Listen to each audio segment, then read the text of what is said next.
Karis dan shalom, kasih karunia dan damai sejahtera dari Allah Bapa, dari Tuhan Yesus Kristus, dan dari Roh Kudus Allah Tritunggal kita menyertai saudara di mana saja berada.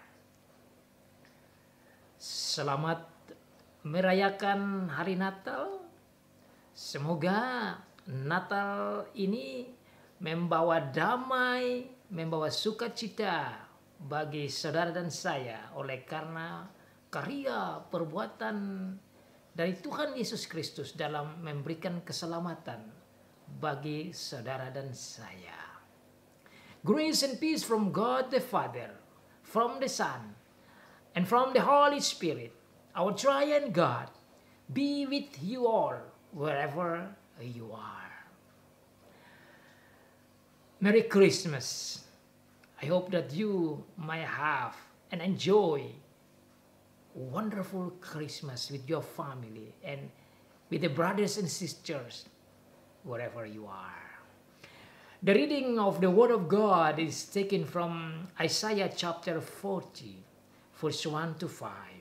Bacaan firman Tuhan bagi kita pada hari ini diambil dari Kitab Perjanjian Lama, dari Yesaya pasal 40. Ayat pertama sampai ayat yang kelima. Yesaya 40, ayat pertama sampai ayat yang kelima. Demikian bunyi firman Tuhan. Hiburkanlah, hiburkanlah umatku. Demikian firman Allahmu. Tenangkanlah hati Yerusalem dan serukanlah kepadanya bahwa perhambaannya sudah berakhir, bahwa kesalahannya telah diampuni, sebab ia telah menerima hukuman dari tangan Tuhan 2 kali lipat karena segala dosanya. Ada suara yang berseru-seru, persiapkanlah di padang gurun jalan untuk Tuhan. Luruskanlah di padang belantara jalan raya bagi Allah kita. Sebab lembah harus ditutup dan setiap gunung dan bukit diratakan.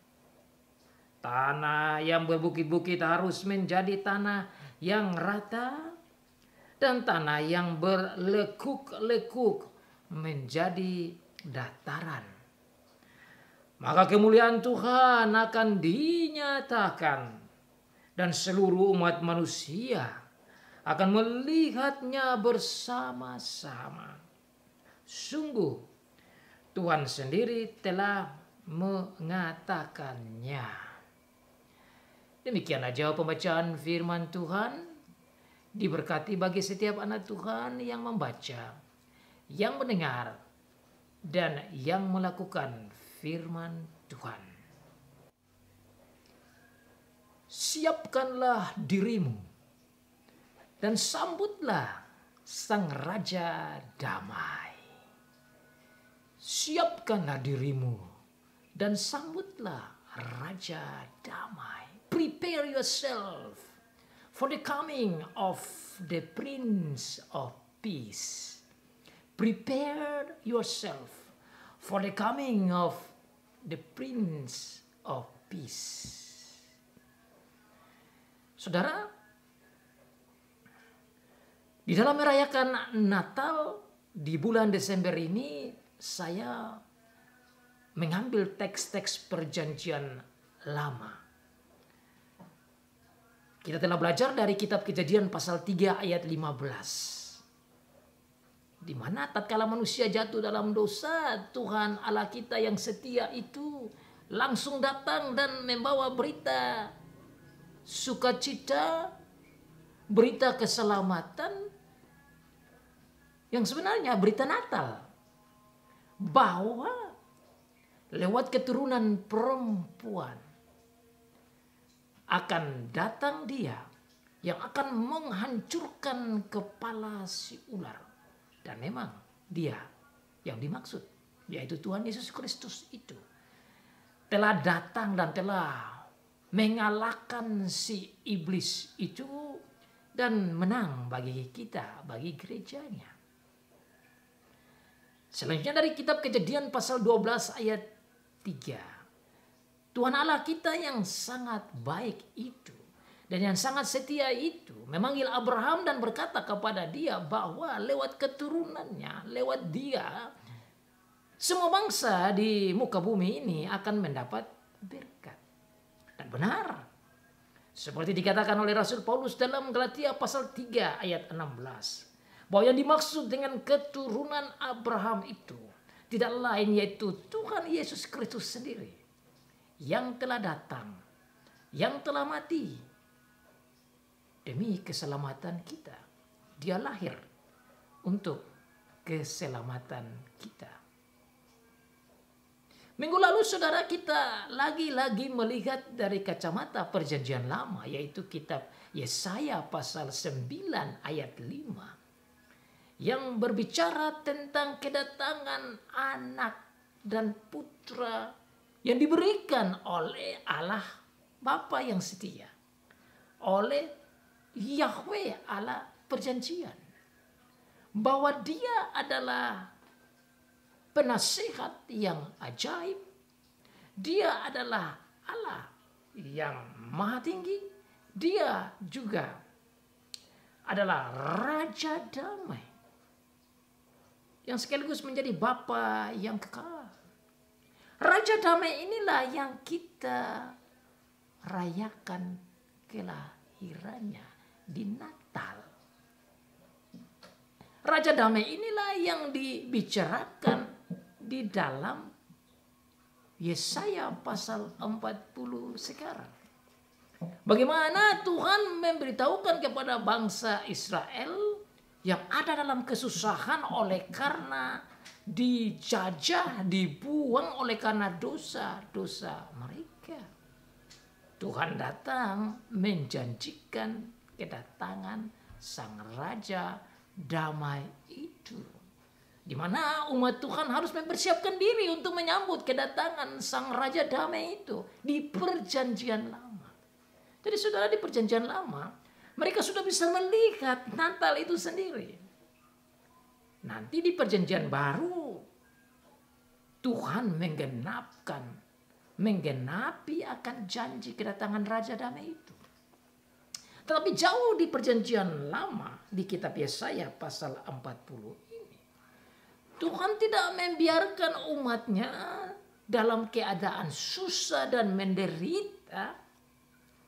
Namun dia datang. Dan ini satu hal yang luar biasa seperti yang terjadi di kitab Kejadian pasal 3 ayat 15. Manusia jatuh dalam dosa, menjadi sengsara oleh karena dosanya, dihukum oleh karena dosanya. Tuhan datang memberikan janji kedatangan Sang Juru Selamat. Tatkala Abraham dan Tera dan semua turunannya jatuh dalam dosa, tidak mengenal Tuhan, jauh daripada Tuhan, menyembah berhala, Tuhan datang dan memberikan janji tentang kedatangan Sang Juru Selamat. Tatkala bangsa Israel juga jauh daripada Tuhan di kitab Yesaya pasal 9 dan sekarang jauh daripada Tuhan, melawan Tuhan dan kena hukum dari Tuhan, Tuhan datang dan membawa berita sukacita.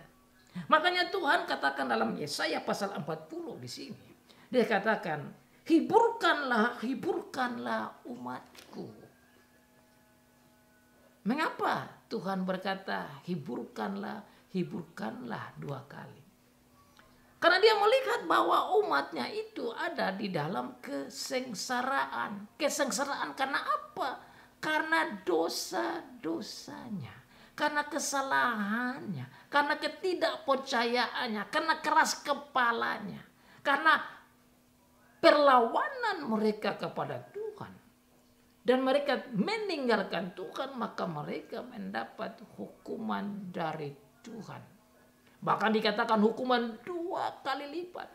Mereka diangkut dari negaranya, daerah tanah perjanjiannya itu, dan dibuang ke Babylon atau Babel, negeri orang kafir, orang yang tidak percaya Tuhan. Oleh karena kesalahan mereka itulah Tuhan datang. Tuhan datang bagaimana? Tuhan datang menghibur mereka. Tuhan datang mengangkat mereka.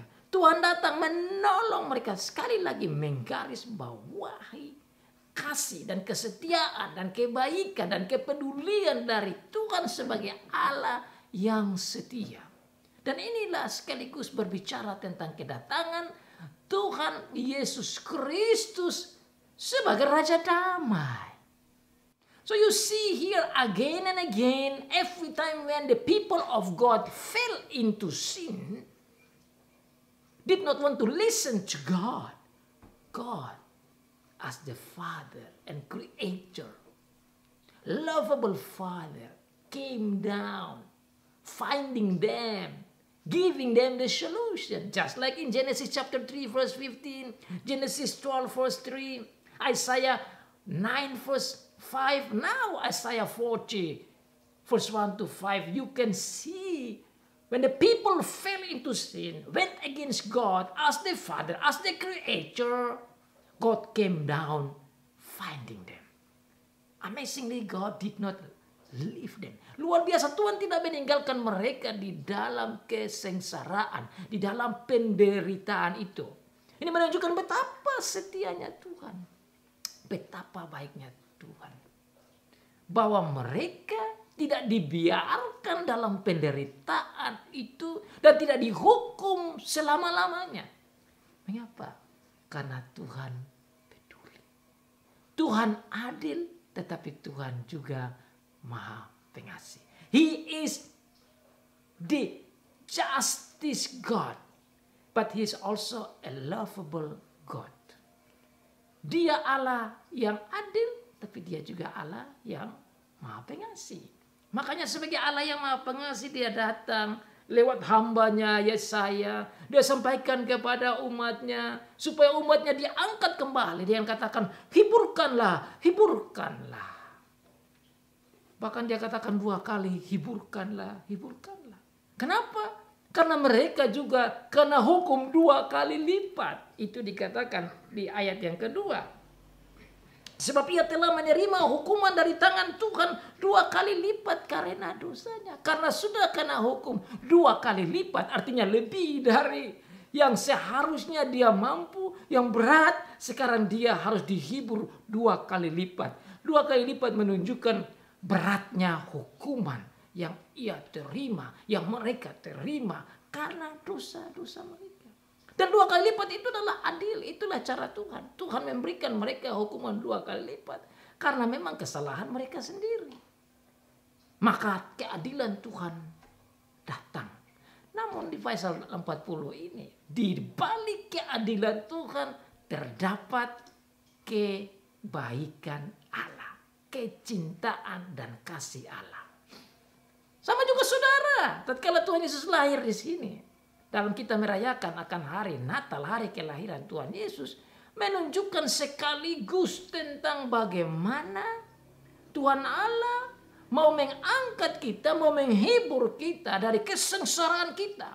Oleh karena dosa-dosa kita, Tuhan Yesus datang agar supaya dia menerima hukuman 2 kali lipat yang lengkap itu, agar supaya dia bisa melepaskan kita, menyelamatkan kita, memberikan kita kedamaian dengan Bapa di surga. Makanya saudara, tatkala kita merayakan Natal, kita harus mengingat janji-janji Bapa seperti di Yesaya pasal 40 tentang kasihnya dan hiburannya dan kebaikannya di dalam Tuhan Yesus Kristus yang mau datang merendahkan diri, lahir di kandang yang hina, menderita dan mati agar supaya kita bisa diangkat dan diselamatkan dan menerima damai dengan Bapa di surga. Itulah anugerah Allah, sekaligus kasih Allah, sekaligus damai Allah. Ada grace, ada peace, ada rahmat, ada damai. Damai yang bisa dibuat oleh Sang Raja Damai. Nah saudara, oleh karena Sang Raja Damai itu telah datang, kita yang saat ini merayakan Natal harus mempersiapkan diri untuk menyambut kedatangan Sang Raja Damai yang kedua kalinya. Sama seperti orang di Perjanjian Lama harus menyiapkan diri untuk menyambut kedatangan Sang Raja Damai yang pertama kali. Orang di Perjanjian Baru harus menyiapkan diri untuk menerima kedatangan Sang Raja Damai yang pertama kali. Saudara dan saya tatkala merayakan hari lahirnya Sang Raja Damai, harus menyiapkan diri untuk menyambut kedatangan Sang Raja Damai. So, as the people in the Old Testament time were to prepare themselves for the coming of God as the Savior, so the people in the New Testament were called the same thing. They must prepare themselves for the first coming of our Lord Jesus Christ. So now those things already happened. How about us in celebrating the Christmas? We also are called to prepare ourselves the same thing for the coming of the Prince of Peace, which is our Lord Jesus Christ. Kita yang ada di zaman ini pun, sebagaimana orang-orang di Perjanjian Lama, diperintahkan, diarahkan oleh Tuhan untuk menyiapkan jalan bagi Tuhan, untuk menyambut kedatangan Sang Raja Damai.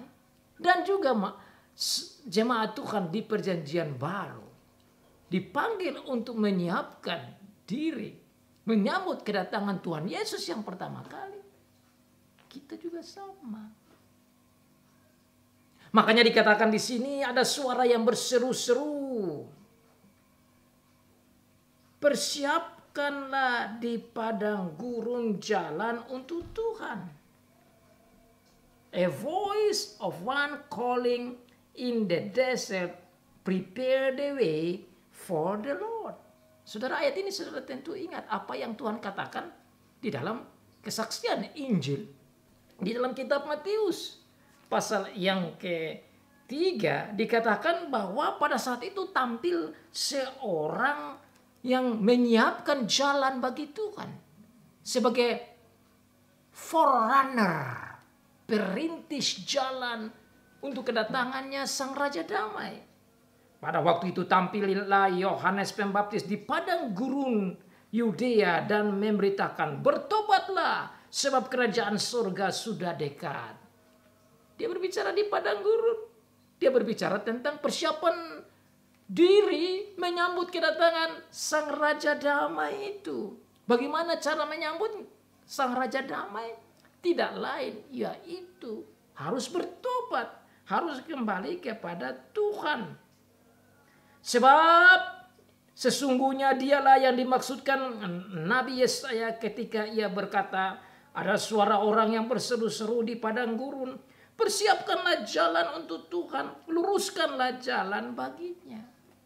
So, Matthew chapter 3 verse 3 is the fulfillment of Isaiah 40 verse 3.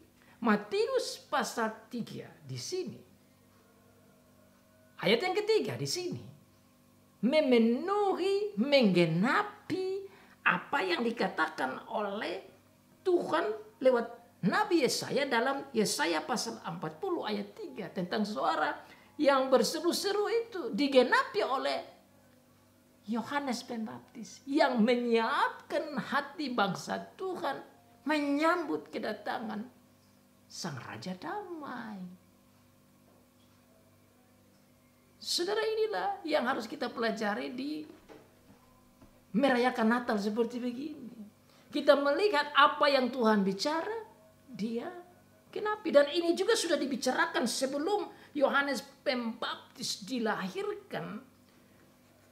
Sudah dibicarakan dalam kitab Maleakhi juga, yang mana merupakan kitab terakhir di Perjanjian Lama. Maleakhi pasal yang keempat, ayat yang kelima dan keenam dikatakan, sesungguhnya aku akan ngutus Nabi Elia kepadamu menjelang datangnya hari Tuhan yang besar dan dahsyat itu. Maka ia akan membuat hati bapa-bapa berbalik kepada anak-anaknya dan hati anak-anak kepada bapa-bapanya, supaya jangan aku datang memukul bumi sehingga musnah. Ini adalah penggenapan dari apa yang Tuhan katakan baik di kitab Yesaya pasal 40 ayat 3 maupun Malaiki pasal 4 ayat 5 dan 6. Diwujudkan, digenapi oleh Matius pasal yang ketiga ayat 3 tentang kedatangannya Yohanes Pembaptis sebagai perintis jalan untuk menyiapkan hati umat Tuhan menyambut kedatangan Sang Raja Damai. So John the Baptist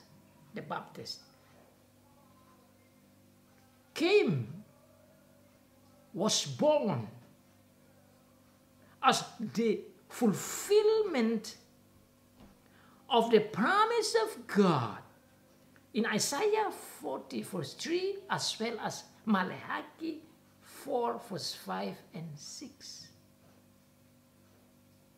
Where John the Baptist is the forerunner of our Lord Jesus Christ, that he was called to prepare the people of God for the coming of our Lord Jesus Christ.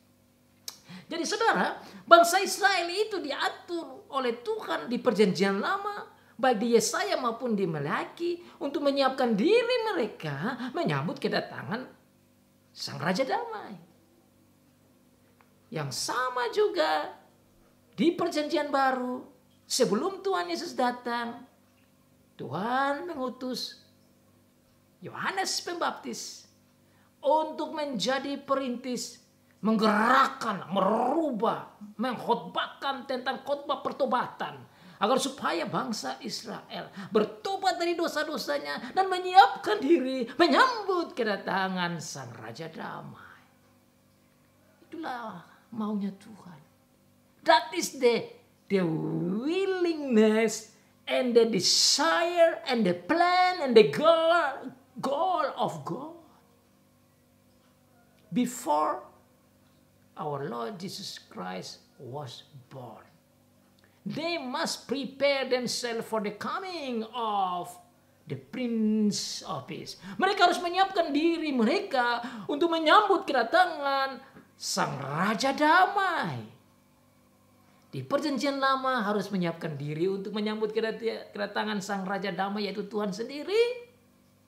Di perjanjian baru sebelum Tuhan Yesus lahir, Yohanes Pembaptis sebagai roh Elia yang datang berkhotbah, mengajar agar supaya umat Tuhan menyiapkan hati dan diri mereka menyambut kedatangan Sang Raja Damai, yaitu Tuhan Yesus Kristus.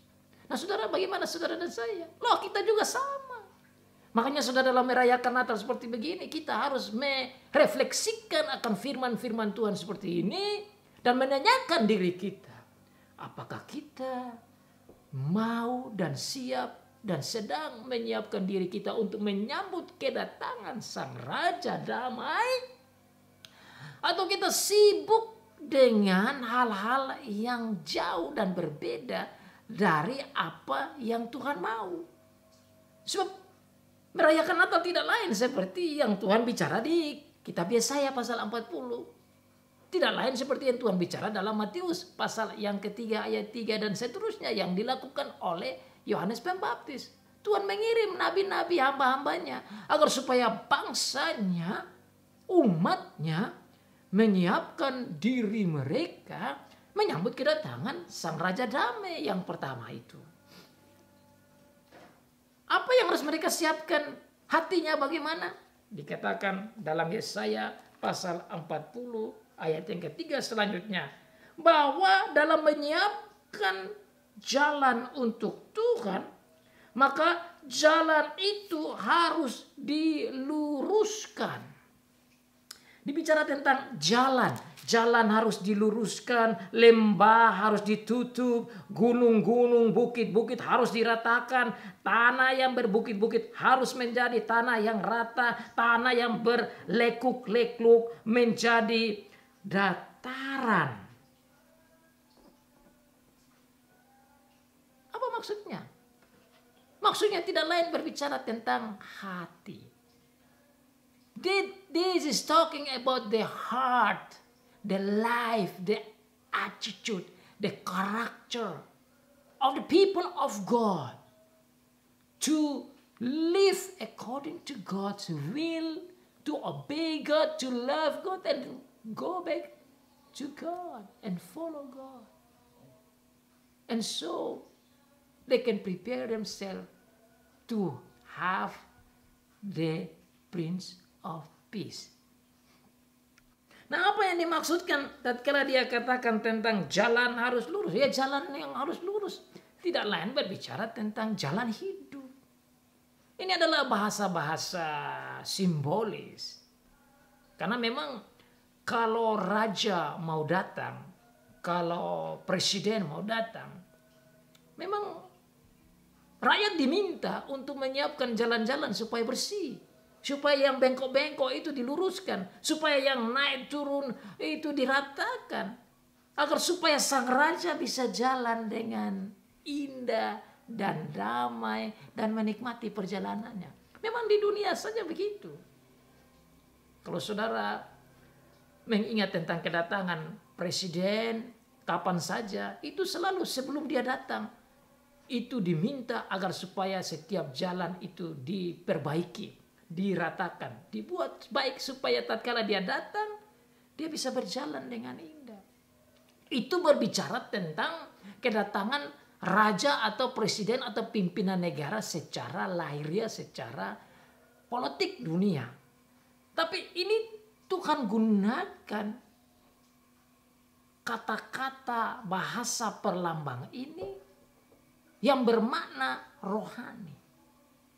Di mana saudara dan saya diminta juga bahwa Tuhan akan datang di dalam diri kita, dalam hidup kita.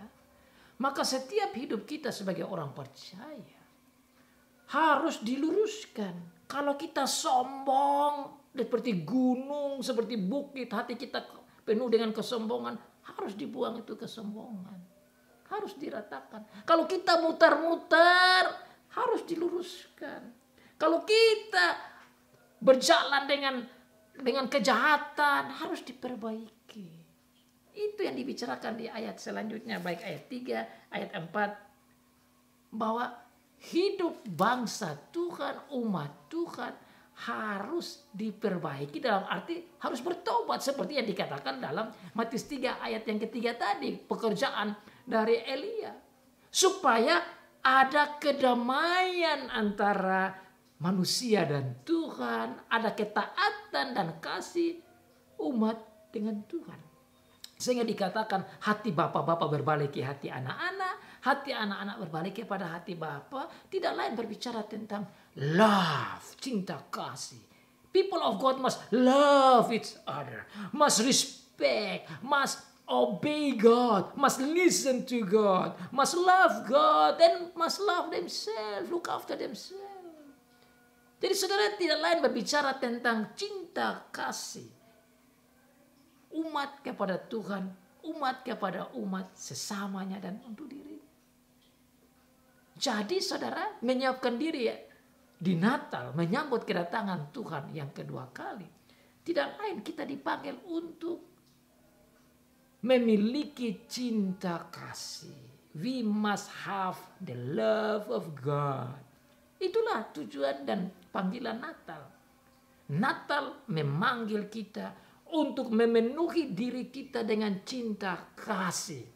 Fill ourselves with love, the love of God in our Lord Jesus Christ. Yang menarik di sini saudara dikatakan bahwa mempersiapkan diri itu untuk Tuhan. Berarti saudara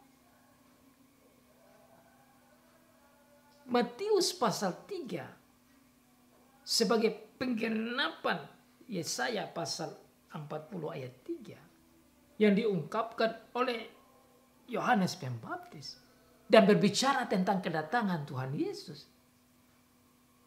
Berarti Tuhan Yesus datang itu tidak lain adalah Tuhan sendiri. Karena dikatakan di sini, persiapkanlah di padang gurun jalan untuk Tuhan. Yohanes berkhotbah agar supaya umat Tuhan itu bertobat. Bertobatlah sebab kerajaan surga sudah dekat. Berarti kerajaan surga yang dimaksud tidak lain adalah Tuhan Yesus. Dan kalau Tuhan Yesus itu adalah kerajaan surga yang datang dan dihubungkan dengan Yesaya pasal 40, maka tidak lain yaitu Tuhan sendiri. Dan saudara, kalau saya lihat kembali di ayat yang ketiga ini, kata Tuhan yang dipakai ini bukan dengan T huruf besar saja, tapi Tuhan besar, berarti Yahweh. Berarti Tuhan Yesus itu memang adalah Yahweh juga. Jadi tatkala Tuhan Yesus lahir, sebenarnya Yahweh sendiri, Allah perjanjian sendiri, datang menjadi manusia itu. Jadi meskipun dia adalah manusia, dia sendiri yang datang, Yahweh sendiri datang. Jadi saudara, ayat ini sekaligus menunjukkan bahwa Tuhan Yesus memang betul-betul Allah. Dan memang dalam Yesaya minggu lalu saudara dengar sendiri, dia adalah penasihat ajaib, dia adalah Bapa yang kekal, dia adalah Allah yang maha tinggi.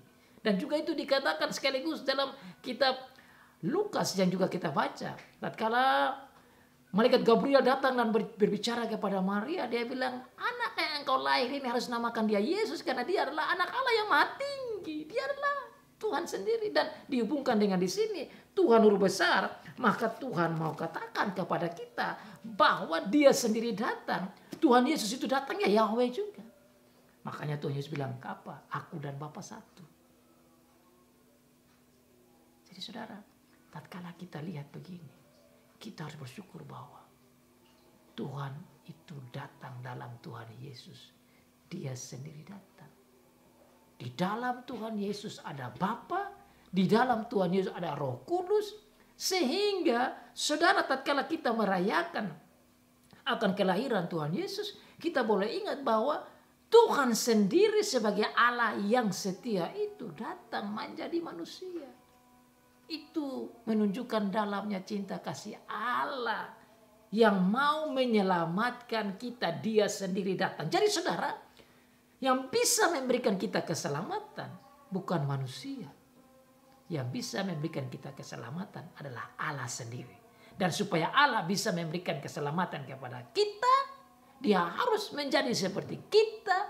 Supaya dia menerima hukuman yang Allah berikan kepada kita. Dan dari situ kita bisa diselamatkan. That is the only way. Makanya dikatakan oleh Tuhan Yesus, dia itu adalah jalan. I am the way and the truth and the life. Akulah jalan dan kebenaran dan hidup. Itulah Sang Raja Damai. He is the Prince of Peace. I am the way. I am the truth and I am the life. God himself came down to save us. And that is the point of we celebrating Christmas. Jadi saudara, tatkala hati Bapa kembali ke hati anak-anak kembali ke Bapa, tatkala ada kedamaian, ada sukacita, ada kasih, ada kehidupan surgawi, maka kemuliaan Tuhan akan dinyatakan, ayat yang kelima. Dan seluruh umat manusia akan melihatnya bersama-sama. Sungguh Tuhan sendiri telah mengatakannya. And the glory of the Lord will be revealed. And all mankind together will see it. Kemuliaan Tuhan akan dinyatakan. Kemuliaan Tuhan hanya bisa dinyatakan tatkala hati orang-orang umat Tuhan berbalik kepada Tuhan, menerima Tuhan Yesus Kristus, hidup seperti yang dia minta, hidup sebagai orang-orang anggota kerajaan Allah, hidup sebagai orang-orang surgawi. maka kemuliaan Tuhan muncul dalam kehidupan kita. Itulah panggilan dalam merayakan Natal, saudara. We are called to live as heavenly people in our Lord Jesus Christ, so that the glory of God can be revealed in our life through our Lord Jesus Christ and through the work of the Holy Spirit. And that's the point for celebrating Christmas. We must fill the Christmas with heavenly life, with heavenly characters, with heavenly feelings, with heavenly thinking, with heavenly mindset, with heavenly attitude, with heavenly habit, with heavenly way of life, just like our Lord Jesus Christ lives, just like what our God wants. Itulah panggilan dalam merayakan Natal. Dalam menyiapkan diri kita menyambut kedatangan Tuhan kita yang kedua kali, saudara. Menyambut kedatangan Sang Raja Damai. Orang-orang yang ada dalam kerajaan damai dipanggil untuk hidup surgawi. Memiliki mindset surgawi. Memiliki sikap surgawi. Memiliki pikiran surgawi. Memiliki hati surgawi. Memiliki kebiasaan surgawi. Memiliki kehidupan surgawi. Kehidupan yang penuh damai. Seperti yang diminta oleh Tuhan dalam firman. Sebagaimana yang Tuhan Yesus ingin. Yang sudah Dia kerjakan bagi kita. Yaitu membawa damai untuk kita dan Bapa, kita dan sesama. Dan dalam diri kita. Maka saudara, marilah kita bertanya pada diri kita masing-masing. Do you have that new life? Life of peace that we have from our Lord Jesus Christ. Adakah damai? Damai dari Tuhan Yesus Kristus dalam hati kita masing-masing. Kalau saudara memiliki itu, saudara boleh merayakan Natal dengan indah. Karena makna Natal tidak lain yaitu merayakan indahnya kedamaian dengan Bapa di surga karena Tuhan Yesus. Merayakan Natal tidak lain yaitu merayakan indahnya kedamaian dengan sesama kita. Merayakan Natal tidak lain yaitu merayakan indahnya damai bagi kita karena Tuhan Yesus. Damai itulah telah dikerjakan oleh Tuhan Yesus Kristus Sang Raja Damai itu. Memang kita masih menghadapi banyak kesulitan, banyak kejahatan, banyak kebusukan yang mau menghancurkan kedamaian. Tapi kita yang ada di dalam Tuhan, di dalam Tuhan Yesus Sang Raja Damai itu, kita dipanggil untuk tetap memegang kedamaian, mempertahankan kedamaian, merefleksikan kedamaian, memproklamirkan kedamaian, menyampaikan kabar damai di dalam Tuhan Yesus Kristus itu. Dan hidup dalam damai. Damai dalam diri. Damai dengan sesama. Damai dengan Tuhan. Karena Tuhan Yesus Kristus. Saudara. Siapkanlah dirimu. Sambutlah Sang Raja Damai. Prepare yourself for the coming of the Prince of Peace. Selamat Hari Natal, lahirnya Sang Raja Damai. Merry Christmas.